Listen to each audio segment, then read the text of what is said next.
अभी हाल ही में आप लोगों ने देश के गृह मंत्री अमित शाह साहब का एक बयान सुना होगा। उन्होंने कहा है कि लोकसभा चुनाव के पहले देश में सीएए लागू हो जाएगा, नागरिकता संशोधन अधिनियम 2019 लागू हो जाएगा। तो आखिर ये अधिनियम है क्या, इसमें क्या प्रावधान किए गए हैं?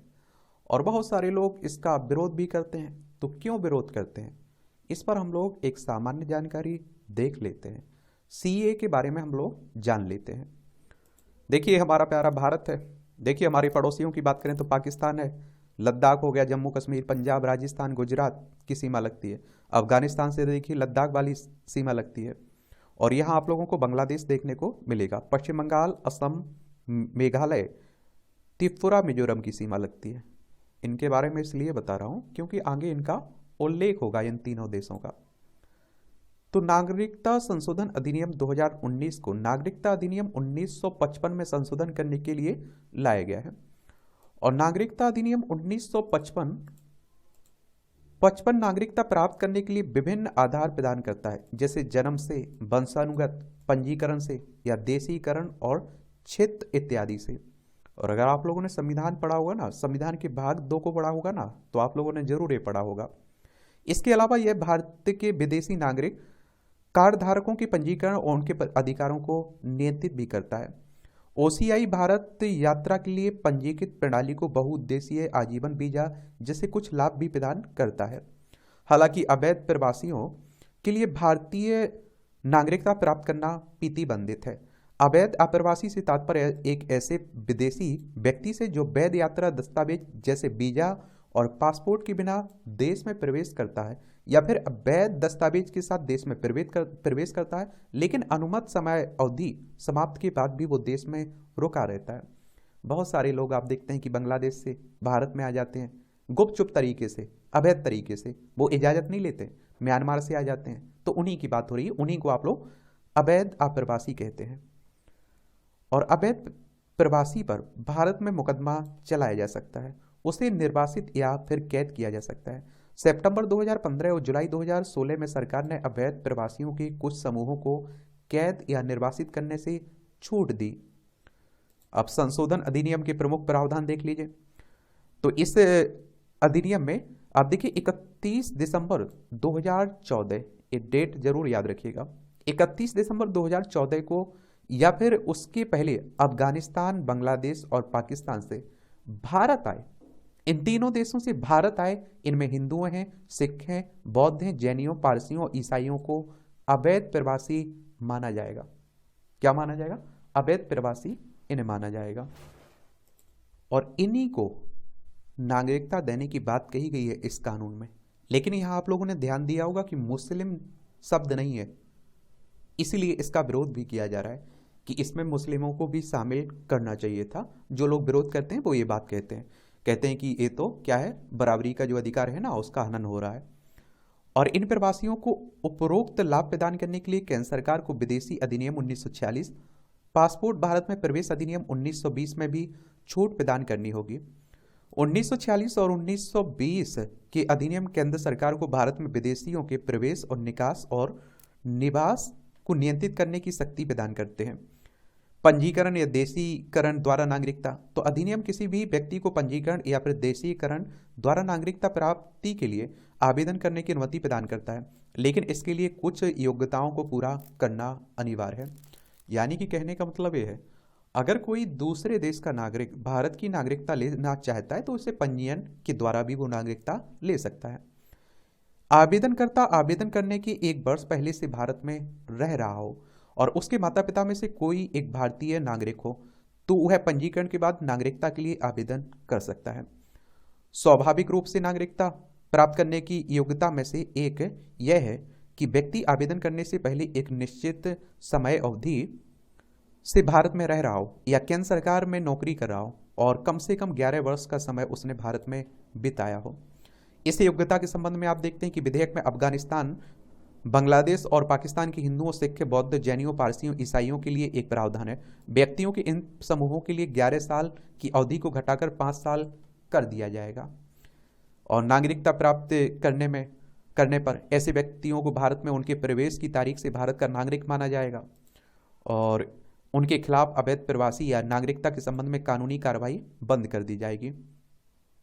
संशोधन अधिनियम की व्यवहारिकता की बात करें तो आप देखिए, अवैध प्रवासियों के लिए नागरिकता का यह प्रावधान संविधान की 6ठी अनुसूची में शामिल असम, मेघालय, मिजोरम, त्रिपुरा की आदिवासी क्षेत्रों पर लागू नहीं होगी और इन आदिवासी क्षेत्रों में कार्बी आंगलोंग असम, गारो हिल्स मेघालय, चकमा जिला मिजोरम, त्रिपुरा आदिवासी क्षेत्र जिला शामिल है। इसके अलावा यह बंगाल ईस्टर्न फ्रंटियर रेगुलेशन 1873 के तहत इनर लाइन में आने वाले क्षेत्रों पर भी लागू नहीं होगा। इन क्षेत्रों में इनर लाइन परमिट के माध्यम से भारतीयों की यात्राओं को विनियमित किया जाता है। यहाँ जाने के लिए इनर लाइन परमिट लेना होता है और यह परमिट प्रणाली अरुणाचल प्रदेश, मिजोरम, नागालैंड पर लागू है। मणिपुर को राजपत्र अधिसूचना के माध्यम से इनर लाइन परमिट शासन के तहत लाया गया है। उसी दिन संसद में यह बिल भी पारित किया गया था। और देखिए, कोई कानून बनाना होता है तो पहले कोई प्रस्ताव आपका राज्यसभा लोकसभा में आता है, उस पर आप देखते हैं बातें होती हैं, फिर आप देखते हैं कि कानून वहाँ से पास होता है, राज्यसभा लोकसभा से राष्ट्रपति की सहमति मिलती है और वो कानून बन जाता है। ओसीआई के पंजीकरण को रद्द करना, तो अधिनियम में यह प्रावधान है कि केंद्र सरकार द्वारा कुछ आधारों पर ओसीआई के पंजीकरण को रद्द कर सकती है। इसमें शामिल है यदि ओसीआई ने धोखाधड़ी द्वारा पंजीकरण कराया हो या फिर यदि पंजीकरण कराने की तिथि से 5 वर्ष की अवधि के भीतर ओसीआई कार्ड धारक को 2 साल या उससे अधिक समय के लिए कारावास की सजा सुनाई गई हो, या फिर यदि ऐसा करना भारत की संप्रभुता और सुरक्षा के हित में आवश्यक हो।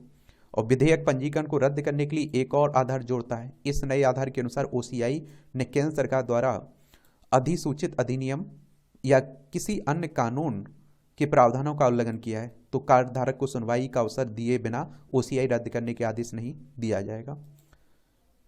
अब संशोधन अधिनियम को लेकर चिंताएं क्या है, ये भी देख लीजिए। उत्तर पूर्व के मुद्दे, तो यह 1985 के असम समझौते का उल्लंघन करता है, जिसमें कहा गया कि 25 मार्च 1971 के बाद बांग्लादेश से आए अवैध प्रवासियों को धर्म की परवाह किए बिना देश से बाहर निकाल दिया जाएगा, यानी कि किसी भी धर्म को छूट नहीं दी जाएगी। आलोचकों का यह भी तर्क है कि नागरिकता संशोधन अधिनियम के आने से राष्ट्रीय नागरिक रजिस्टर का प्रभाव खत्म हो जाएगा। और एनआरसी का, असम में अनुमानित 20 मिलियन अवैध बांग्लादेशी प्रवासी हैं और उनके कागज राज्य के संसाधनों व अर्थव्यवस्था पर बहुत अधिक दबाव पड़ने के अलावा राज्य की जनसांख्यिकी में भी भारी बदलाव आया है। अब आप सोचिए, 20 मिलियन अवैध बांग्लादेशी हैं असम में। अब इनमें से जो हिंदू हैं, जो सिख हैं, ईसाई हैं, जैन हैं, उन्हें तो आप देखते हैं नागरिकता मिल जाएगी, लेकिन जो मुस्लिम हैं उन्हें नागरिकता नहीं मिलेगी। इसलिए आप देखते हैं कि कुछ लोगों के द्वारा इसका विरोध किया जा रहा है। आलोचकों का यह तर्क है कि यह संविधान के अनुच्छेद 14 का उल्लंघन है, जो नागरिक और विदेशी दोनों की समानता और अधिकार की गारंटी देता है, क्योंकि धर्मनिरपेक्षता का सिद्धांत संविधान की प्रस्तावना में निहित है। भारत में कई अन्य शरणार्थी हैं और जिनमें आप देखिए श्रीलंका, तमिल और म्यांमार से आए हिंदू रोहिंग्या में शामिल हैं, लेकिन उन्हें अधिनियम के तहत शामिल नहीं किया गया है। अवैध प्रवासियों और सताए गए लोगों के बीच अंतर करना सरकार के लिए मुश्किल होगा। विधेयक उन धार्मिक उत्पीड़न की घटनाओं पर प्रकाश डालता है जो इन 3 देशों में हुए। उन देशों के साथ हमारे द्विपक्षीय संबंधों पर बुरा असर डाल सकता है। इसमें आप देखते हैं कि अफगानिस्तान, पाकिस्तान और बांग्लादेश। यह विधेयक किसी भी कानून का उल्लंघन करने पर ओसीआई पंजीकरण को रद्द करने की अनुमति देता है। यह एक ऐसा व्यापक आधार है जिसमें मामूली अपराधों सहित कई प्रकार के उल्लंघन शामिल हो सकते हैं, जैसे नो पार्किंग क्षेत्र में पार्किंग। अब सरकार क्या कहती है, सरकार का रुख क्या है इस पर?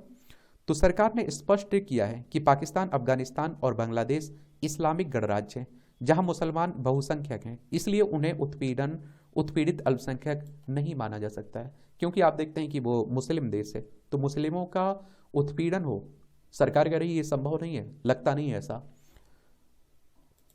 सरकार के अनुसार इस विधेयक का उद्देश्य किसी की नागरिकता लेने के बजाय उन्हें सहायता देना है, इस कानून का। अब तो और इस कानून में उन लोगों के लिए एक वरदान के रूप में है जो विभाजन के शिकार हुए हैं और अब ये 3 देश लोकतांत्रिक इस्लामी गणराज्य में परिवर्तित हो गए। सरकार ने इस कानून को लाने के कारणों के रूप में पाकिस्तान और बांग्लादेश में अल्पसंख्यकों के अधिकारों एवं सम्मान की रक्षा करने में धार्मिक विभाजन तथा बाद में नेहरू लियाकत संधि की 1950 की विफलता पर भारत के विभाजन का हवाला दिया। आज़ादी के बाद 2 बार भारत ने माना कि उनके पड़ोस में रह रहे अल्पसंख्यक उसकी जिम्मेदारी है। सबसे पहले आप देखिए विभाजन के तुरंत बाद में 1972 में इंदिरा मुजीब संधि के दौरान भारत ने 1.2 मिलियन से अधिक शरणार्थियों को आश्रय दिया था। यह एक ऐतिहासिक तथ्य है। दोनों अवसरों पर केवल हिंदू, सिख, बौद्ध, ईसाई ही भारत की शरण आए हैं, जिस सरकार की तरफ से कहा जा रहा है। श्रीलंका म्यांमार के अल्पसंख्यकों को इसमें शामिल न करने के सवाल पर सरकार ने स्पष्ट किया कि शरणार्थियों को नागरिकता देने की प्रक्रिया विभिन्न सरकारों द्वारा समय समय पर अनुच्छेद 14 के तहत उचित योग्यता के आधार पर की गई है। जनवरी 2019 में सरकार ने असम समझौते की धारा 6 के कार्यान्वयन के लिए उच्च स्तरीय समिति की बैठक बुलाई और समिति से आग्रह किया कि वह केंद्र सरकार को जल्द से जल्द अपनी रिपोर्ट प्रस्तुत करने के लिए प्रभावी कदम उठाने हेतु प्रावधान करे। इस प्रकार सरकार ने असम के लोगों को आश्वासन दिया है कि उनकी भाषाई, सांस्कृतिक और सामाजिक पहचान संरक्षित रहेगी। तो ये कहानी है नागरिकता संशोधन अधिनियम 2019 की। इतनी जानकारी अपने पास जरूर रखिएगा, अगर क्वेश्चंस पूछा जाएगा तो आप लोग जरूर जवाब दे पाएंगे। और एक सामान्य जानकारी होनी चाहिए क्योंकि काफ़ी चर्चा भी हो रही है इसकी।